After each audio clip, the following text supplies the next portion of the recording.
Well, good morning, Wing. Chief Reiter and myself, Colonel Perron, are really excited for our first ever podcast. The Peggy Podcast, episode 1. Peggy Podcast, I love it. Well, we heard you, Wing. We often struggle with communication, and this is an attempt for us to roll out our next 30, 60, 90-day events that we have ongoing within the Wing. Yeah, we're really trying to improve ways to get you information, and we're always looking for feedback. So if there's a way we can improve this, please let us know. Absolutely, Chief. I appreciate that. So I wanted to talk real briefly, and we're going to try to keep this 10 to 15 minutes so we don't lose your attention, but talk about the big things that are going on right now. Obviously, a February drill is a busy drill for us, and we couldn't have started off with harsher weather. So I'd ask for you to look out for one another over this UTA weekend. Fortunately, I think today, Saturday, is going to be the coldest of the 2 days of drill. Tomorrow for Sunday, it looks like we are going to be a little bit warmer, Chief. A little bit of recovery, hopefully a little bit reprieve on this cold weather. So. Yeah. One thing I'd ask, if getting ready for drill today, if you didn't have the correct cold weather gear, please bring it up to your supervision so we can get you the right gear. We've made a conscious effort within the Wing over the past few years to make sure our airmen have the correct equipment and clothing necessary to operate in these frigid temperatures. All right, looking forward, this drill, we have some big events going on, Chief, and I think you're part of one of them. I sure am. Looking very excited to first say farewell to Chief Master Sgt. Ray and thank her for her time and dedication to the Wing, and then I'm very excited to step in and get going and help out assisting our airmen to get after whatever mission we need to tackle. Yeah, I'm excited too, Chief. You're going to do a tremendous job, and Chief Ray, we're going to wish her farewell. She's done a tremendous job for this Wing. I'm going to miss her, but I know this next chapter in her career and life is one that she's looking forward to. We also have Chief Gibson, who's going to be retiring this afternoon. So we want to wish Gibby a farewell and thank him for his years of dedication and service to the 157th Air Refueling Wing. Absolutely. I know he was a bedrock in the 260th, and they're really going to miss him over there, and we're looking forward to say one final farewell to him. So great. All right. For those that might not have heard, General Minahan, the AMC commander, recently put out a memo with regards to being ready. And I just wanted to touch upon that real quick because I think it's important.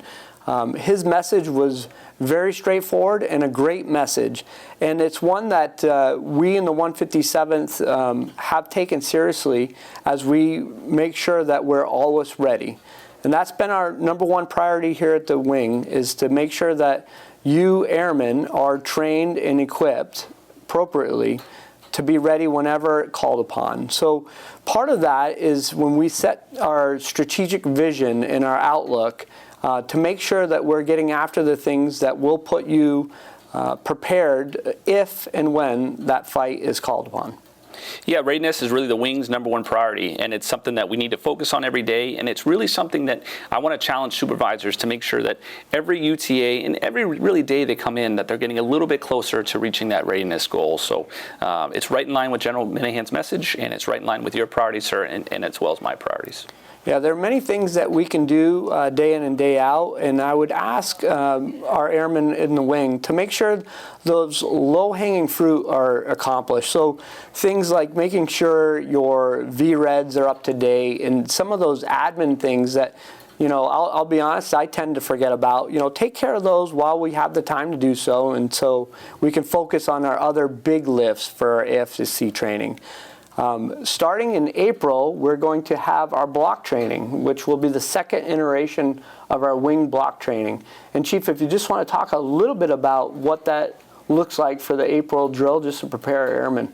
Yeah, we have a great program set, really led by Major Master Batista, where she's taken a schedule of 4-day footprint to really lay in, CBRN training, TC3 training, CADM training, and all those readiness items. So it's a one-stop shop for our airmen to come in, spend 4 days focusing on readiness, and really the byproduct of that is that we're going to give you time back on the back end. So you can come in, focus one UTA weekend, and then spend those other 10 UTA weekends really focusing on AFSC AFC training and mentorship and taking care of those other items. So we think it's a great process. We saw a huge increase in readiness stats, so it is working. And of course, along the way, we're going to tailor that and make it a better product as we go. But November was awesome, and I think April will be even better. Yeah, that predictability, Chief, is important.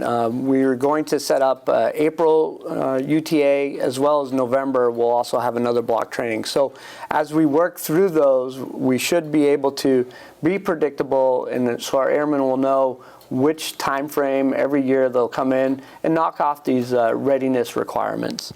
After we get through the April UTA, our big focus will be our May readiness exercise that we're going to conduct in Lodges Air Base, the Azores. For our airmen that need to, we're asking them to plan for a week of training.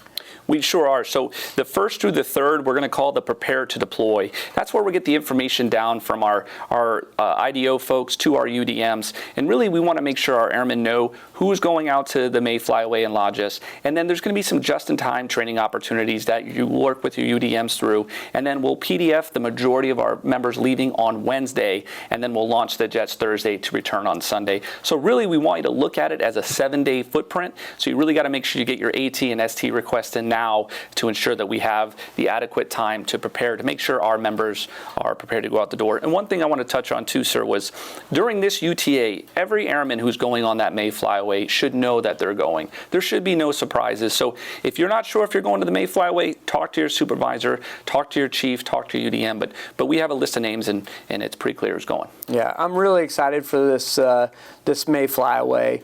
You know, the target was 300 of our airmen, and we really asked the supervision to look at those first-term airmen that haven't had the opportunity yet to deploy and to work as a cohesive team with other airmen around the base. So that was the initial target of airmen that we're looking for this deployment.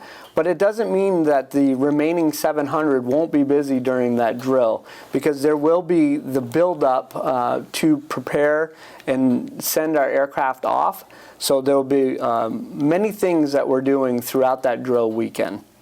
Yeah, one of the things we're really going to highlight is we're going to have our resiliency tactical pause here for that May Flyaway. So the majority of the wing will still be here, and it's also a great opportunity to get after AFSC training, get after those items that maybe you have, been lingering on the back burner. We'll have a 4-day footprint, but the RTP will be the Saturday of the May UTA. It's only going to be a 4-hour block. This is the first time we've done it on a UTA weekend, so it's an amazing opportunity to bring our guardsmen in and get them involved. And the resiliency team is really working on a great schedule that we'll have out, usually we'll have out in March, so you have plenty of time to prepare for it, but a lot of opportunity for good stuff for that weekend. Yeah, I'm excited for that. It'll be the first time, as you said, Chief, that we've had an opportunity for our DSG guardsmen to have a resiliency tactical pause, which again dovetails right back into readiness. We need to be strong not only physically but also mentally, and that's what RTP is really getting after. All right, once we get through the May UTA, well, June will be upon us. And I'm really excited for the June UTA because we are going to get the opportunity to support our local community at the Portsmouth 400. One of their marquee events for this year will be a parade that they'll have in downtown Portsmouth, and we've been invited to go as a wing. So we're looking forward to that. We have a plan that is being put together for that Saturday, June 3rd. Yes, sir, we do. So the Portsmouth 400, celebrating Portsmouth 400-year really anniversary of that city. So it's a great event. There's going to be a lot of people out there, and a great way to showcase our airmen and showcase how wonderfully we support the men and women of New Hampshire. So it is a footprint. It's going to be about a 2.5 to 3 hour footprint, looking mid-afternoon. So we'll probably leave the wing, bus our folks out late 11 o'clock to 12 o'clock, have them back. Goal around 1 to 2 o'clock. We're going to get a plan in place. We're going to get buses in place. But just, tell your members, this is an awesome opportunity to connect with the community, to give back to a great city that's given a lot to us. Yeah, and I remember early on in my career here in the 157th, an opportunity that we had to march in a parade in Portsmouth, and it was a blast. And we will ensure that this is a fun event and that our airmen walk away from it, no pun intended, feeling like they were able to take part in their community. When we talk about community, we have a big event coming up in September. Huge event. Huge event. Yes, and so for those that might not know, and I hope you do know, we are going to host an air show this September, the 9th and 10th, and it is going to be a premier event. And I know that it takes a lot of work to put on an air show, but I'm really excited, Chief, for the fact that we're doing it over a drill weekend. Yeah, a lot of opportunities here. You know, there's some real questions of why are we having this on a UTA, and it's simple. You know, we had 80,000 people attend this event in 2021, and really it was a lot of work for our members that volunteered. If we have it over at UTA, many hands make for light work, and that's really the opportunity here. We want to make sure that we support this event, we do it safely, but we also give our members the opportunity to enjoy the event. So they're not working 12, 14, 15-hour days. One of the things I want to touch on is the 8th of September will be our family day. And that'll really give our wing and our members an opportunity to bring their family members here and enjoy the air show and not such a crowded event. And the details will come out on exactly what we'll offer there, but a really good opportunity for our friends and our family. And I know my family will be here to enjoy that. So. Yeah, there's been a tremendous amount of work that's already taken place with regards to the air show, and as we get closer in, we'll ensure that we communicate effectively within the wing of what the air show is going to look like. But it's going to be a wonderful event, and I can't wait to support it. All right, I think we have a few other announcements that we'd like to make with some of the administrative things that we have going on in the wing, Chief. Yeah, as we try to pass out information, we want to go for a few things that are on our radar here. So the first thing is BAH recertification. So you'll see our CPTF section sent that out to the entire wing. That's really a way that we have to revalidate all of our members, regardless of status, if they're eligible for BAH. So please get that done by the 7th of March so you don't have any interruptions with pay.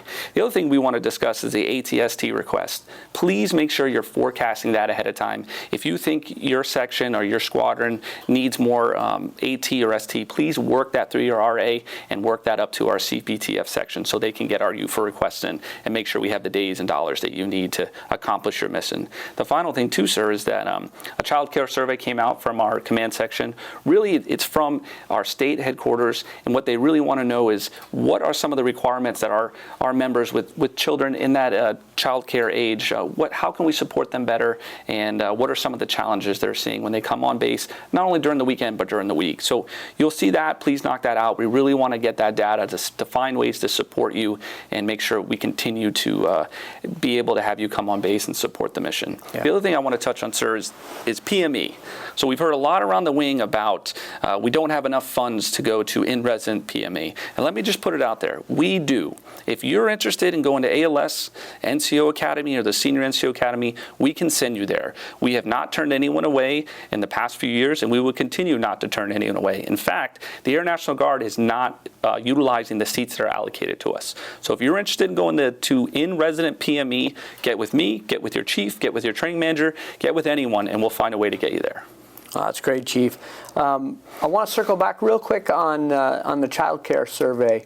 The other day, you and I were talking about some initiatives that the Chiefs group has with regards to how we can better serve our airmen here on the base with regards to children. And Chief, if you want to hit on some of those initiatives. Yeah, so we're lucky enough, the Chiefs Group, to help facilitate the GTC kickback money we receive every year on behalf of the Wing Commander. And one of the items we really try to look at is how do we better the base? And one of our targeted areas this year was lactation rooms. We really want to find a way to make sure we support our new mothers and our expecting mothers and give them a really good place that's safe and clean and really up to par with the standards that we owe them. So we have approved $10,000 to furnish 2 more lactation rooms. There's actually 6 on base now, and we'll continue to put UFA requests in and purchase this equipment till every building has an opportunity, and every expecting mother or new mother has a way to safe and cleanly take care of the lactation needs. That's great, Chief. I'm really excited to hear about those initiatives, and it's long overdue. So thanks to the Chief Group for recognizing that need. All right, and I think we're right about at our 15-minute mark, but I wanted to talk real quickly about the new app.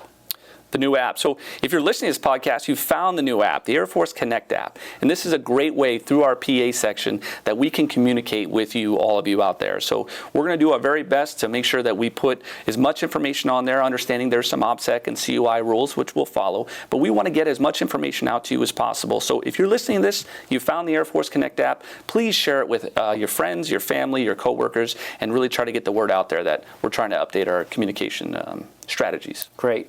All right. Well, this has been fun. Our first Peggy podcast, and we look forward to any feedback that you might have. And we hope we're hitting the mark, Chief. I hope so. Get out there and crush it.